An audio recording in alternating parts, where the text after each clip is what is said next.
Okay mga sangkay, simulan na natin ang paggawa ng ating mano-mano na pandesal na overnight proofing. Bali, 1 kilo lang yung ating gagawin mga sangkay ha.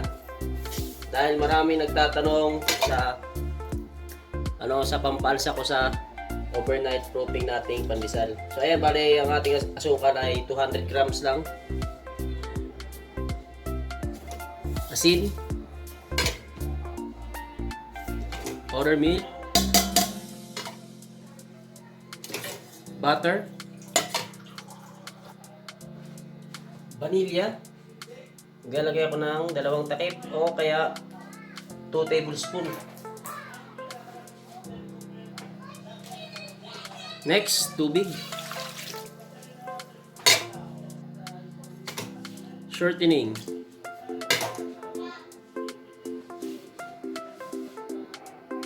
So ngayon mga sangkay, kung sakaling nailagay nyo na yung mga ingredients na yun na aking nabanggit, ay mix natin, haluin muna natin ng maayos.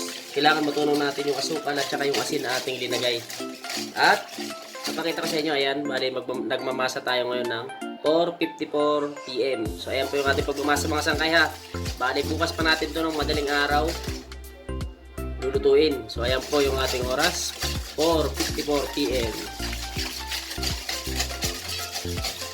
At ayan, yung sakaling natunaw nyo na ng maayos yung asukal at saka yung asin, ay ilagay na natin yung ating harina. Bali ang aking gagamitin ay bread flour pa ating gagamitin.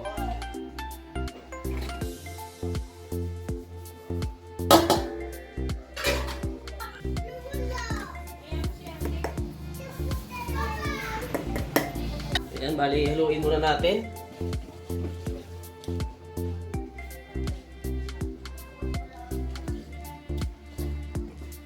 Ulit ko, mano-mano yung ating gagawin pandesal mga sangkay. Overnight proofing.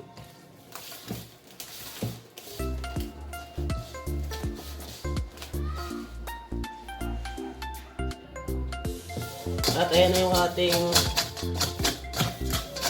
napunan natin yung ating masa. Bali ngayon, mamasahin natin dito sa lamesa.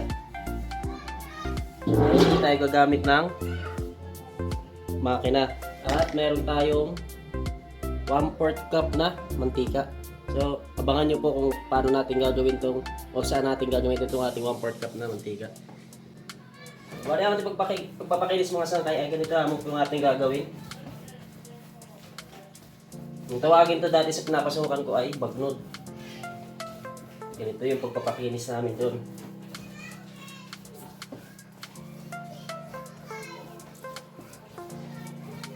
So, kung makikita nyo mga sangkayan, ganyan siya kalambot ha. Hindi siya matigas. Yan, para hindi kayo magpahirapan magmasa ng inyong pandesal. Pag matigas kasi yan, mahihirapan kayo.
At dito na natin yung dahan-dahan nilalagay yung ating mantika. So itong 1/4 cup, hindi isang lagayan lang ha.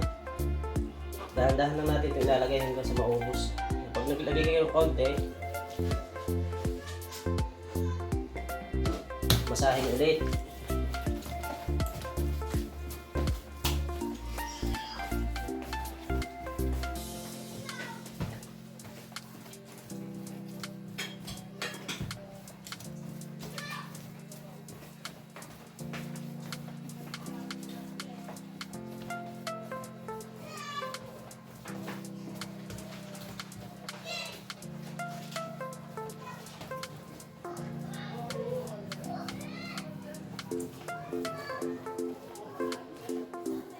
Yan, mga sangay, mapapansin nyo, medyo makinis na siya.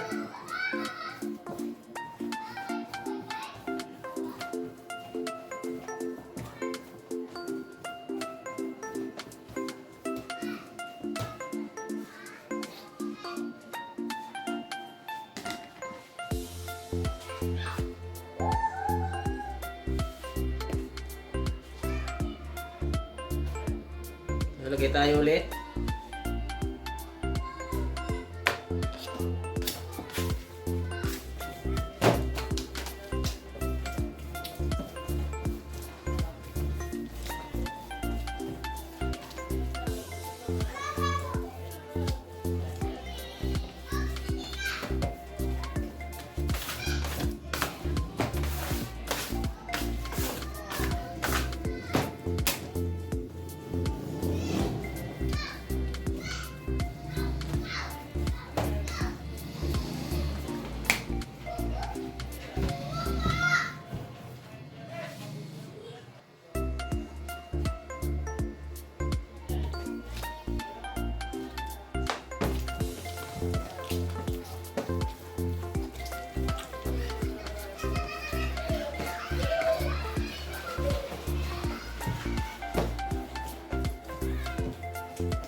Kung mapapansin yung mga sangkay, oh, makinis na, di ba?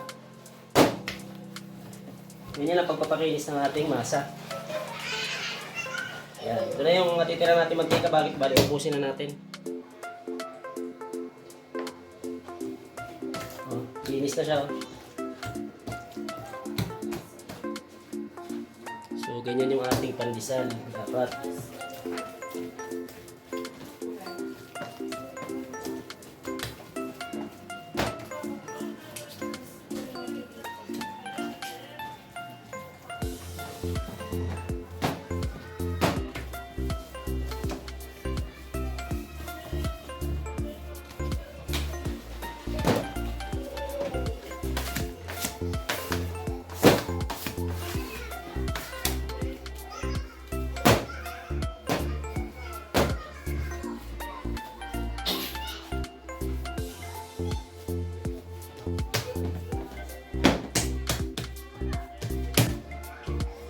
Okay, bali rest muna natin bago natin bastunin yung ating minasa na pandesal, ha. Rest muna natin ng mga ilang minuto.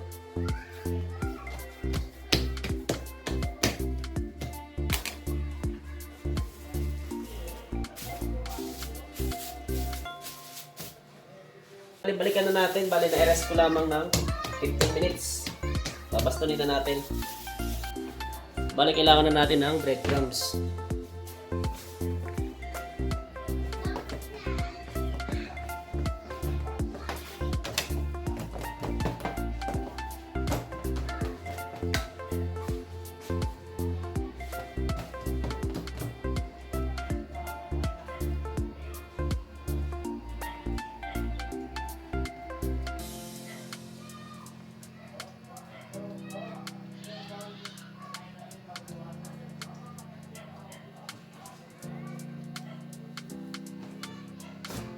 Diretso na kagad sa breadcrumbs mo sangkay, ha. Para lumikit ang inyong breadcrumbs na sa pandesal.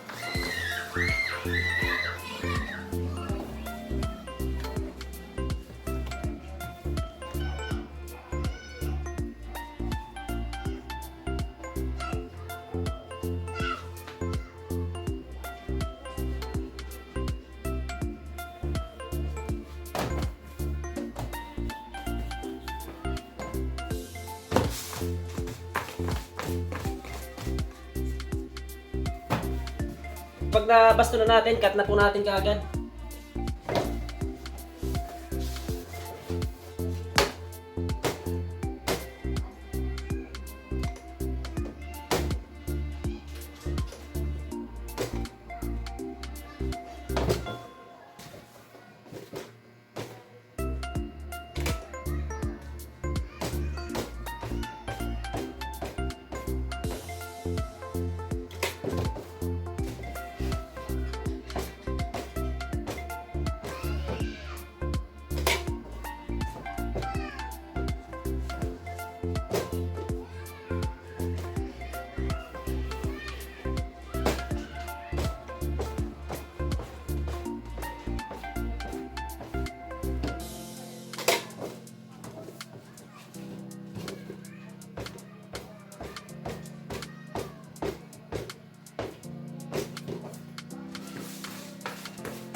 At ayun ang aking nagawang pandesal mga sangkay.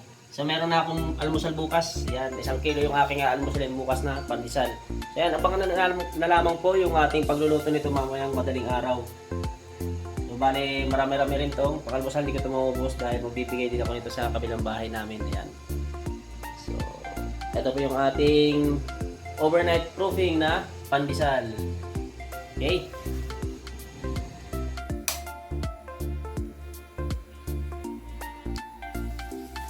So, yung masang kayong ating pandesal. Yan. Bali, lutuin na natin.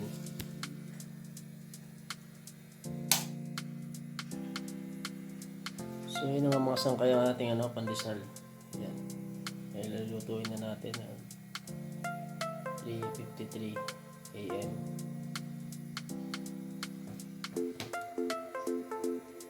Dapat mga sangkay ang ating init ng oven ay nasa 180 at katamtaman po yung lakas ng ating